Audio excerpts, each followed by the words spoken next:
Bien, bonjour à tous et bienvenue pour une nouvelle petite vidéo dans laquelle j'avais envie de savoir quel était le lien entre deux concepts qui se rejoignent plus que ce que l'on serait amené à penser.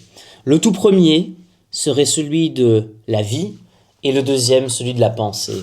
Et ici, je vais m'attaquer à la question sous les termes suivants qui sont: est-ce que finalement, philosopher, ce n'est pas penser sa vie et vivre sa pensée? Alors, il faut savoir que je ne suis pas le premier à utiliser cette formule et que la formule a déjà été employée notamment par le philosophe assez connu André Comte-Sponville qui l'utilise lors de certaines interviews et qui l'utilise surtout comme étant un prétexte à débuter la discussion philosophique. Ici, je ne vais pas tellement l'utiliser comme un prétexte pour débuter une discussion philosophique, mais davantage me concentrer sur ce que veulent dire exactement ces expressions, c'est-à-dire penser sa vie, vivre sa pensée, en quoi sont-ils liés, et au final, en quoi est-ce qu'on est capable d'établir des liens avec notre propre vie quotidienne, puisqu'au final, si la philosophie est une pratique, il faut bien qu'elle ait une utilité. Eh bien, ce qu'il faut déjà savoir, c'est que dans une certaine mesure, la philosophie, c'est un petit peu comme les ingrédients en cuisine. Ça sert à rien d'avoir plusieurs types d'ingrédients si vous allez jamais cuisiner.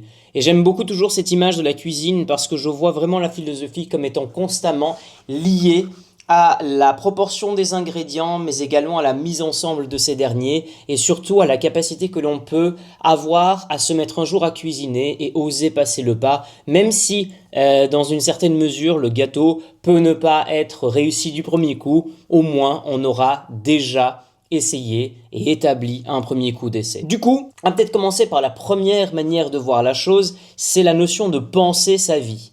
Eh bien, penser sa vie, dans une certaine mesure, c'est être capable d'établir et de poser une forme de distance. Qu'est-ce que ça veut dire? Ça veut dire qu'en fait, on traverse l'existence constamment tout au long de notre vie et on n'est jamais complètement au pas sur tout ce qui nous arrive. La vie va très vite, les sociétés vont très vite, on vit dans des sociétés de la vitesse, du mouvement rapide, de l'instantanéité. On peut évidemment se poser la question de savoir si finalement ça n'affecte pas notre capacité à réfléchir philosophiquement, ce qui est une activité qui oblige à prendre cette distance dont je viens de faire mention. Mais donc, ce que penser sa vie implique, c'est de sortir de ce mode de vie automatique et d'établir un point de ralentissement, un point de freinage. Dans une certaine mesure, et là je pense ici à mobiliser notre cher ami Socrate, qui nous est toujours présenté par la bouche de Platon, son disciple, qui disait qu'une vie sans examen ne vaut pas la peine d'être vécue. Il y a cette idée, si vous voulez, de se dire que tant qu'on est dans cette vie, tant qu'on est en train de la traverser, eh bien, il faut que l'on ose poser des questions. On ne peut pas traverser aveuglément sa vie et on ne peut pas se laisser traverser par elle en mode pilote automatique. À partir du moment où vous sortez de ce pilote automatique, vous vous donnez un espace critique. Vous essayez d'avoir un espace dans lequel vous pouvez être amené à réfléchir. Vous sortez de cette espèce de tunnel de la vitesse, de ce tunnel de l'instantanéité pour essayer de capturer quelque chose d'autre. Je pense que finalement, si on est capable de sortir de cette société de la vitesse, ne fût-ce qu'un bref instant, on ose enfin créer finalement un espace où on peut trouver du sens. Et super important ce pas et ce mouvement, car si vous courez en mode pilote automatique et que vous subissez tout ce qui vous arrive, vous ne savez jamais complètement vers quoi vous allez. Vous vous laissez emporter, que ce soit par le courant, à l'image d'un courant d'eau, ou alors tout simplement vous subissez ce qui vous arrive sans avoir forcément la possibilité d'y agir. Et ce manque d'action montre à quel point nous sommes en train de subir et finalement on va finir par subir des modes d'existence que l'on n'a jamais complètement choisis. Donc c'est très important en fait de voir dans ce sens et dans cette première phase de penser la vie ou penser sa vie comme étant un examen de recul extrêmement important pour engendrer un premier mouvement. Penser sa vie, c'est lever un bouclier. Et lever le bouclier, c'est être capable de pouvoir soi-même adopter une posture de recul. Et puis, il y a un petit peu vivre sa pensée. Alors, vivre sa pensée, c'est quoi? C'est tout simplement, en fait, commencer à mettre en pratique ce que l'on a tiré de notre pensée, ce que l'on a tiré de notre questionnement ou de nos questionnements, et à partir de ce moment-là, on aura une feuille de direction. Ça veut dire quoi, très concrètement? Ça veut dire qu'en fait, réfléchir sans avoir de but, vous allez finir par ressasser les pensées, et tant que les pensées ne sont pas mises en application, vous restez coincé, vous n'allez pas bouger. Et l'action, qui se traduit la plupart du temps par un mouvement physique, mais aussi mouvement spirituel, et finalement, si on veut rentrer dans des considérations philosophiques un petit peu plus costauds, mouvement métaphysique, c'est-à-dire mouvement du mouvement, ce qui est le but un peu d'un moteur par exemple. Toute pensée qui ne se traduit pas en acte est dans une certaine mesure inutile. Il faut absolument que la pensée ait un but à servir dans l'action, à la fois du quotidien, mais aussi dans l'action tout court, puisque l'action guide la pensée.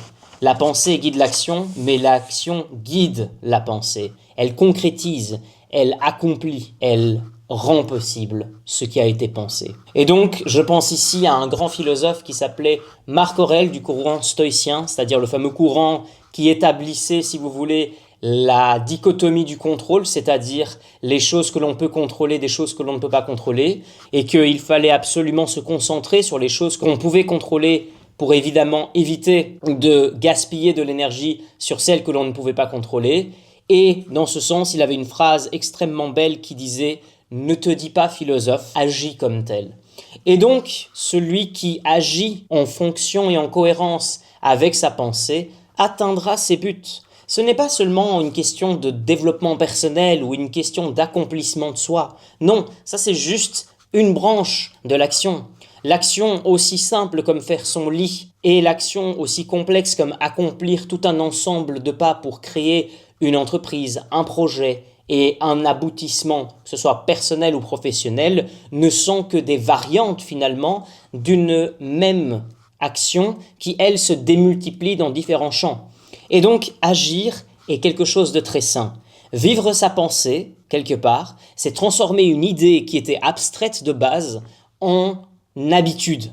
L'habitude est la deuxième nature de l'homme, disait déjà Aristote. Et les habitudes forgent nos actes et notre discipline et qui nous sommes. C'est quelque chose d'extrêmement puissant finalement de dire que quand vous commencez à vivre votre pensée, vous êtes capable de rendre concret ce qui était dans votre esprit abstrait. Si vous dites que par exemple le fait d'avoir une vie simple ou des habitudes simples vous rendent heureux, mais que vous passez vos soirées à comparer tout un ensemble de situations complexes dans lesquelles vous ne vous retrouvez plus ni dans vos pensées ni dans vos actions, on peut se poser la question de savoir pourquoi est-ce que vous souhaitez que votre vie soit simple si dans vos comportements et vos attitudes vous prônez la complexité.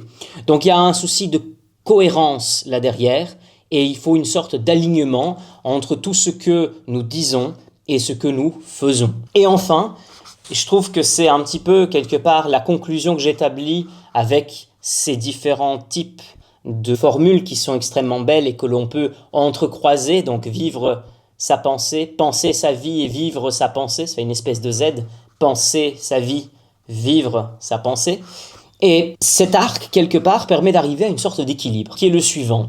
C'est que d'une part, vous n'êtes pas un automate qui vous refusez d'être en mode pilote automatique, vous échappez à la vitesse, à l'instantanéité, du moins pendant quelques instants, ce qui est déjà extrêmement courageux et extrêmement bien et sain. Et en même temps, vous n'êtes pas ce que l'on appellerait, ce que moi j'appellerais une espèce de doux rêveur naïf qui pensait que finalement, en oubliant tout simplement quelques instants cette société de la vitesse ou le monde dans lequel on est, on sera forcément plus heureux. Non, je pense qu'il faut établir un équilibre entre ces deux pointes et quelque part, il faut bien gérer l'action et la pensée. Et donc, qu'est-ce qu'on fait ?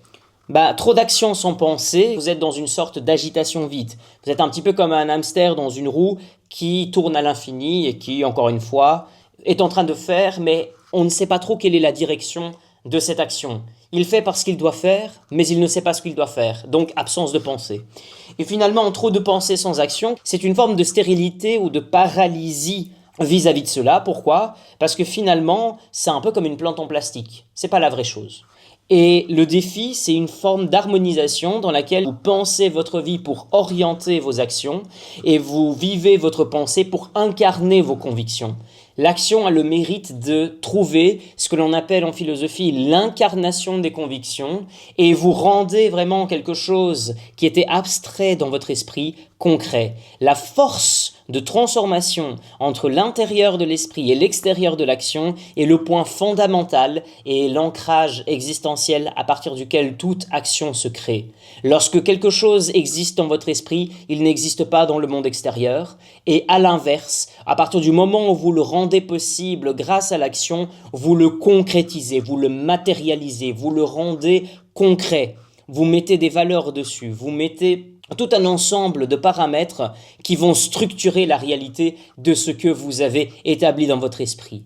Et c'est d'ailleurs parfois ce qui peut rendre quelque chose, la différence entre ce qui peut rendre quelque chose très nébuleux et le passage à quelque chose de beaucoup plus clair une fois que vous l'avez mis par écrit, dessiné, représenté. Et donc, et je trouve que c'est ça la force de toute cette formule que je trouve est absolument très belle et très appropriée pour aujourd'hui, c'est que penser sa vie, c'est quelque part éviter de se perdre dans l'absurde. C'est sortir de ce fameux pilote automatique. Et c'est aussi éviter de rester coincé dans une abstraction beaucoup trop démesurée parfois, ce qui est une critique qui parfois est faite à certains types d'intellectuels qui resteraient dans leur tour d'ivoire et qui finalement n'auraient jamais vu le monde réel. En d'autres termes, vivre sa pensée permet justement de éviter cette abstraction.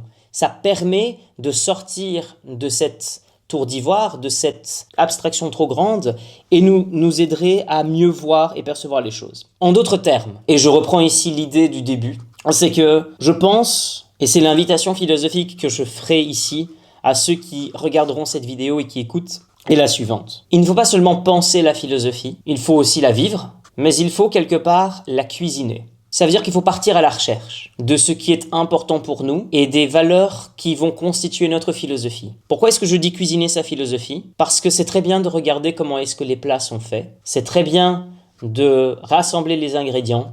Encore faut-il ouvrir le frigo, prendre les ingrédients et commencer à cuisiner. Je vais remercier tous ceux qui ont pris le temps d'écouter cette petite vidéo et je souhaite vous dire que finalement, tout le potentiel est en vous. Il suffit de commencer à penser la vie dans un premier temps et puis une fois qu'on a établi quelques principes, on peut commencer à la vivre. Et le mérite de ce modèle, qui est un petit peu comme je disais, des flèches en Z, c'est qu'il permet de s'auto-enrichir. Au final, c'est un arc vertueux très puissant. Vous pensez votre vie, vous vivez votre pensée, et puis vous revenez à des choses que vous avez envie d'affiner. C'est un petit peu comme un moteur qui doit chercher encore plus de performance et qui a besoin d'être constamment affiné ou retouché pour qu'il performe au mieux. Merci beaucoup d'avoir écouté cette vidéo. Je vous dis à très bientôt pour de nouveaux épisodes.